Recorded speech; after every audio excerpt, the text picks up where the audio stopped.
Hello my dear friends, മനസ്സിലുള്ളത് സങ്കടമാണെങ്കിലും സന്തോഷമാണെങ്കിലും അത് തുറന്ന് പറയുവാനും പ്രകടിപ്പിക്കുവാനും സാധിക്കണം. ഒരിക്കലും നമ്മളത് ഉള്ളിലൊതുക്കി നടക്കുവാനായിട്ട് പാടില്ല. ഏറ്റവും കൂടുതൽ നമ്മൾ ഓരോരുത്തരും മനസ്സ് തുറന്ന് സംസാരിക്കുന്നത് നമ്മുടെ സുഹൃത്തുക്കളോടാണ്, അല്ലേ? തീർച്ചയായിട്ടും. അപ്പോൾ നാം നമ്മുടെ സുഹൃത്തുക്കളോടോ അല്ലെങ്കിൽ നമ്മുടെ സഹോദരങ്ങളോടോ ജീവിത പങ്കാളിയോടോ മക്കളോടോ നമ്മുടെ വിഷമം പങ്കുവെക്കുമ്പോൾ അതൊരിക്കലും ഒരു ഫ്രസ്ട്രേഷനായി കാണരുത്. അങ്ങനെ കാണുന്ന സമൂഹത്തിലാണ് നാം ജീവിക്കുന്നത്.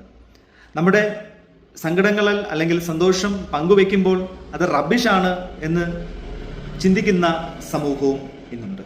പല വ്യക്തിത്വങ്ങളുടെയും ഇടയിലാണ് നമ്മൾ ജീവിക്കുന്നത്, അല്ലേ? അപ്പോൾ നല്ലത് മാത്രം സ്വീകരിക്കുക, മനസ്സ് തുറന്ന് സംസാരിക്കുക. അപ്പം അതുകൊണ്ട് ഒരാൾ നിങ്ങളടുത്ത് പറയണം, നീ സംസാരിക്കുന്നതൊക്കെ റബീഷാണ്, എന്താണ് നീ സംസാരിക്കുന്നതെന്ന് ഒരാൾ വന്ന് പറയുമ്പോൾ ഒരു കാരണവശാലും നിങ്ങൾ അവിടെ വെച്ച് നിങ്ങളുടെ സംസാരം നിർത്തരുത്. നിങ്ങൾ സംസാരിച്ചു കൊണ്ടേയിരിക്കണം. മരണം വരെ നിങ്ങൾ സംസാരിക്കണം.